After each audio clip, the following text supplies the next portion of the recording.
ఐలయ్య గారు, సింగరేణి సమస్య, సింగరేణి నియామకాల దగ్గర నుంచి, సింగరేణి కారుణ్య నియామకాల దగ్గర నుంచి ఇవన్నీ పక్కన పెడితే కేసీఆర్ ఉద్యమ కాలంలో ఇచ్చినటువంటి ఒక ప్రధానమైనటువంటి హామీ, ఇకపై తెలంగాణలో భూగర్భ గనులు ఉండవు, భూగర్భ గనులు మాత్రమే ఉంటాయి, ఓపెన్ కాస్ట్లు ఉండవు అని చెప్పారు. ఆ తర్వాత కాలంలో ఖమ్మం జిల్లాలో అనేక ఓపెన్ కాస్ట్లు వచ్చినటువంటి పరిస్థితి చూసాం. సత్తుపల్లి నియోజకవర్గం కానీ, పినపాక కానీ ఈ ప్రాంతంలో కొత్తగా ఓపెన్ కాస్ట్లు వచ్చినటువంటి పరిస్థితి చూసాం. ఇళ్ళని నియోజకవర్గంలో కూడా కొత్తగా ఓపెన్ కాస్ట్లు వచ్చినటువంటి పరిస్థితి చూసాం. అసలు ఎక్కడా భవిష్యత్తులో ఓపెన్ కాస్టులు ఉండవు, కేవలం భూగర్భ గనులు మాత్రమే ఉంటాయి, తెలంగాణ ఉన్నటువంటి ఎకో సిస్టమ్ని మనం కాపాడుకోవాలి, పర్యావరణాన్ని కాపాడుకోవాలి అని మాటలు చెప్పినటువంటి కేసీఆర్ ఆచరణకు వచ్చేసరికి అందుకు విరుద్ధంగా ప్రవర్తించడానికి కారణం ఏంటి? ఒకటి,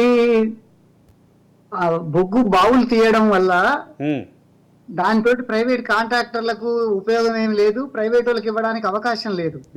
ఓపెన్ కాస్టుల్ని దాంట్లో 90% ప్రైవేట్ వాళ్ళకే ఇస్తుంది. అందుకని ప్రైవేట్ కాంట్రాక్టర్లకు ఇస్తే లాభాలు వస్తాయి, కానీ ప్రభుత్వం ఇస్తే లాభాలు ఎక్కడ వస్తాయండి? ప్రభుత్వం అందుకని ఇన్ని మాటలు చెప్పుకున్నా. గతంలో కోయగూడెం కేంద్రంగా ఖమ్మం జిల్లాలో పెద్ద ఎత్తున కోయగూడెం ఓపెన్ కాస్ట్లకు వ్యతిరేకంగా ఒక ఐక్య ఉద్యమం కొనసాగింది, మామూలు ఉద్యమం కాదు. కానీ టిఆర్ఎస్ ప్రభుత్వం వచ్చిన తర్వాత ఒక్క బావి కూడా తీయకుండా, మొత్తం బావుల్ని దాని జోలికే వెళ్లకుండా ఓపెన్ కాస్ట్లని ప్రోత్సహించడం అనేటటువంటిది, మొత్తం మట్టి తీయటం కానీ, బొగ్గు తీయడం కానీ మొత్తం ప్రైవేట్ వాళ్ళకి ఇచ్చేసి దాంట్లో కమిషన్లు గడుపుకునేటువంటి ఒక స్థితికి టిఆర్ఎస్ పార్టీ దిగజారిందండి. అందుకే ఇది చేసింది. డిపెండెంట్ ఎంప్లాయీస్ కానివ్వండి, కొత్త ఉద్యోగ నియామకాలు కానివ్వండి, ఏ ఒక్కటి చేయలేదు. వాళ్ళ ప్రస్థానము మొట్టమొదట తెలంగాణ ఏర్పడ్డ తర్వాత దానికోసం కష్టపడేటువంటి పార్టీగా టిఆర్ఎస్ ను గుర్తించింది. కాబట్టి అప్పటిదాకా అన్ని సంఘాలను ఓడించి టిఆర్ఎస్ నాయకత్వంలో ఉన్నటువంటి టీజీబీ కేసును గెలిపించారు కార్మికులు.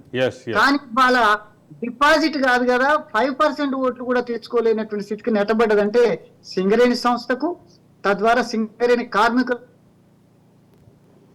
ద్రోహాన్ని టిఆర్ఎస్ చేసింది. కాబట్టి ఆ పరిస్థితిని చూసి మొత్తం సింగరేణి కోల్ బెల్ట్ ఏరియాలో కూడా ఒక్క సీట్ కూడా గెలవకుండా పోయినటువంటి దాంట్లో కూడా వాళ్ళ పాత్ర ఉన్నది.